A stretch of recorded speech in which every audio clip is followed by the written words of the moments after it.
What's up, everybody? It's Ante YGO here, the new channel. I got first place at the TGS Locals on Wednesday, and I never get a deck profile from Patrick because I suck at Yu-Gi-Oh! So I'm never on this channel for this. But I finally actually did something good, and it was with a different card game because I actually like this card game a lot more than Yu-Gi-Oh! I got first out of 24 or 26 people, I can't remember. And I really want a deck profile, so let's get into it. All right, to start off, we're going to play your 4 eggs here, 5 eggs. 4 Demi-Marymon, best purple egg, and 1 Pegumon. It's pretty good. Lets you mill another 2. And let's start with the rookies. So we got 4 Impmon, on deletion, mills 3, pretty self-explanatory. It's really good. It's probably the best rookie. I know a lot of people don't like this card, but it's pretty solid.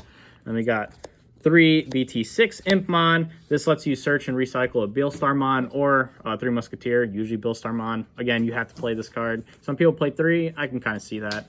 Then we got 2 Soundbirdmon. A lot of people really like this card. I think it's okay. It's nice being able to set yourself up to 4 memory when you're at 3, and then you can play a Deputymon for 5, so setting that at 1 if they don't have a tamer up. But outside of that, it's pretty good. Then we got 2 Labramon. I kind of want to bump this up to 3. Really like the idea of just playing it, trash 1. I have a very control style build. 3 Musketeers is the deck I'm playing, if you haven't figured out or I didn't mention. And so it plays similar to security control, but it's a little bit more aggressive than that. And so this just kind of helps you fuel your graveyard. All you really want to do is fuel your trash, not graveyard. We got 2 Gazimon, memory blocker, MVP card, honestly. Like, this against the bonds deck's really good because then they have to get rid of this or else it really screws their strategy. Anything that really wants to gain a lot of memory, like using their effects with the blue memory boost, this is just really good. Then we got for our level 4s, and that's I believe 14 rookies. For our level 4s, we got 4 Deputymon. This is really good. I actually don't think he's as amazing, though. I would probably drop him down to 3 going forward. It's really nice to have him, but sometimes it kind of sucks setting your opponent to 5, and then if they get rid of it the next turn, you feel like you didn't really get a lot. Most of the time when you use the mill effect or reveal effect to reveal 4 cards, and you can take any option or 3 Musketeer card, I usually end up just getting rid of all of them besides Beelstarmon and maybe the Gundramon, because I'd rather have the options in my trash than having them in my hand, but it comes up. Then we have 4 Vilemon. Really like this card, just a 6k blocker. You know, you just keep summoning them off. They're level 2 cost, level 4, so really good. Would rather play this over the 1 cost blocker. Then we got, for more of a meta call, we have the Mechanorimons. This was like something I really wanted to put in because I expected to face a lot of bonds decks.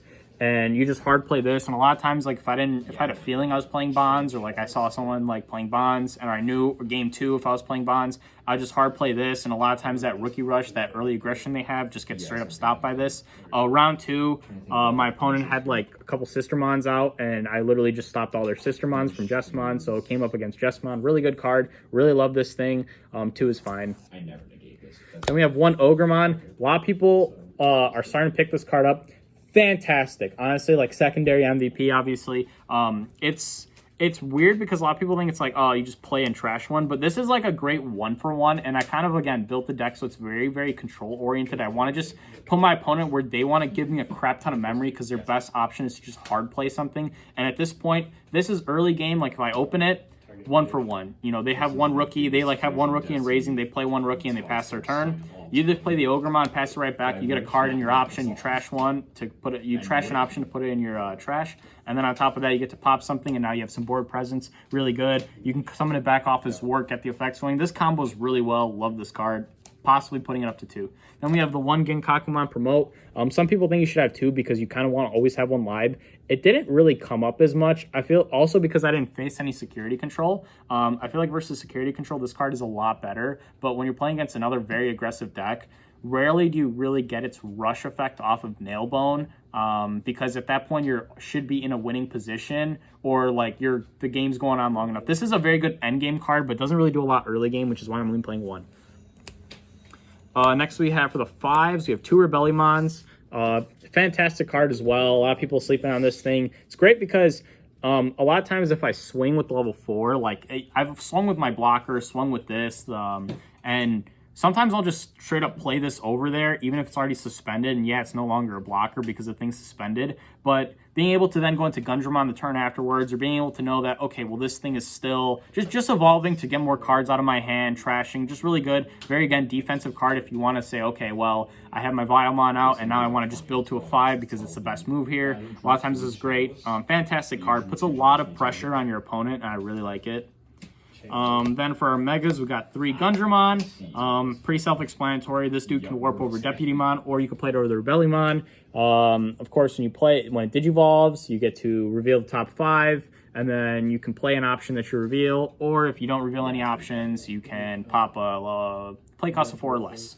Really good, but surprisingly doesn't come up. I usually like in the trash, actually. Then you got the real best card of the deck right here. You got the waifu. You got the reason you play this shit. Beelstarmon.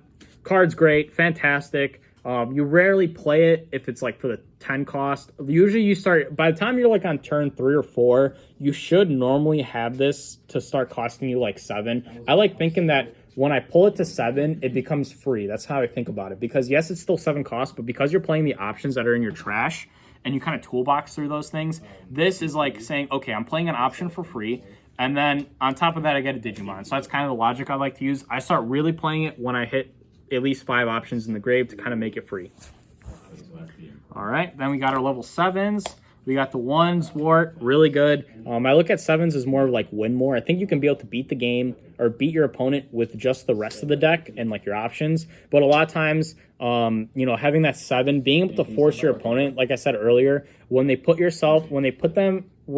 are forced to give you a lot of memory because that's their best play, this is when these kinds of cards shine, because you can then just go Zwart, swing with it, delete something. You put yourself in such a position, you kind of want to overwhelm your opponents. Like you take the 1-for-1s, you take the 1-for-2s, all these kinds of things until you basically, they have to force to make like a suboptimal play. And then that's when you play something like Zwart and you bring back a lot of stuff like versus Bonds round 4. I managed to play Zwart, and I brought back like a Gazimon, Ogremon, Pop Sling off Ogremon. And then I also was still able to play a Beelstarmon. I played that before. Brought another Gazimon. So I had 2 Gazimons on board to floodgate them out of memory. And like, you know, you can deal with 1, but when you got 2, and I had like 2 blockers. I had 2 Vitalmons and a Gundramon on the board. I had 3 blockers, 2 memory like fixers, and I had Ginkakumon promote. I just built my board so big that it's like, if they didn't kill me that turn, I had it next turn. Really good. And then, of course, you got the Millenniummon. This is solely for Craniummon, and any level 7s. Like, someone used Alter S on me, I think it was, and, like, it kind of put me in a shitty spot. So I was able to just play Beelstar and then go to this, and it got rid of the Alter S, and I won the game. That was versus Jessamon round 2. Really good, but like I said, mainly for Craniummon, because Black Royal Knights fuck this deck up really hard. So we got rid of that. And let's go into the options. So then we got 4 Fly Bullet. I believe this is the best one. But your opponent can play around this. It's kind of hard to. And I usually just like hard playing this as much. I want to see this in my trash as soon as possible. This is usually 9 out of 10 times the option you're going to play off Beelstarmon because it's just amazing. So you got 4 of those. Then we got the 2 Trump Swords. Kind of does the same exact thing as this, except it's a little more situational because it has to be an unsuspended Digimon.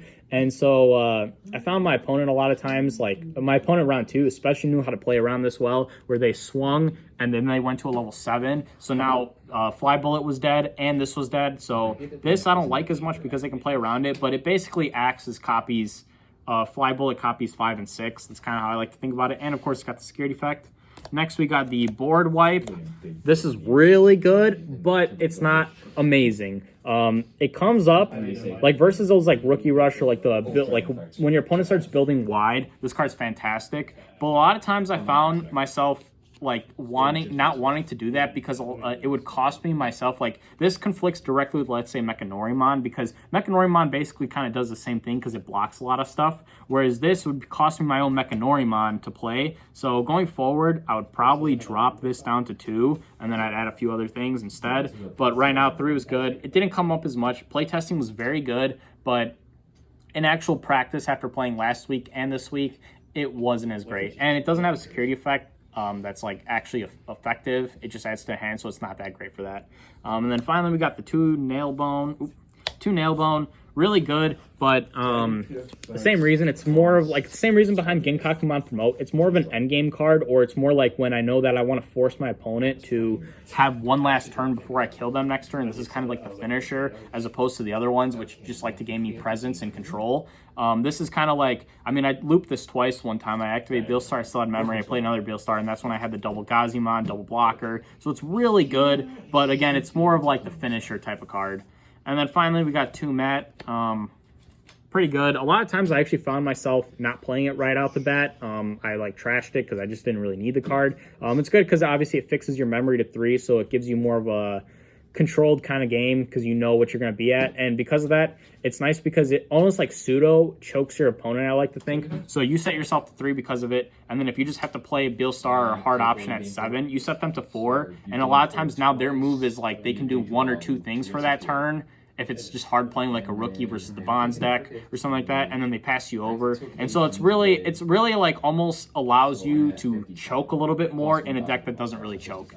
And so yeah, that's the deck. My matchups were round 1, Black Royal Knights, very difficult. Craniumon was hard to out, but I got that 2-0. Round 2, I played against a Jessamon player, and I really should have lost that because game 3, he misplayed really hard, and he just swung into a Mechanori, and he didn't know it. He forgot it restood, so I really got kind of gifted. But round 3, I also played against a Jessamon player, and he bricked kind of hard, so I felt a little bad for that, but I got him that. Round 4, I played against Gabu Bonds, took that 2-0, really good player as well, but just had it. And then round 5, I played, for the finals, I played Agumon Bonds, and that was pretty good as well, but yeah. That's the deck profile. I recommend playing at TGS. Shout out Team Bad Cards. And yeah, subscribe for more to Peace Out YGO. Thank you.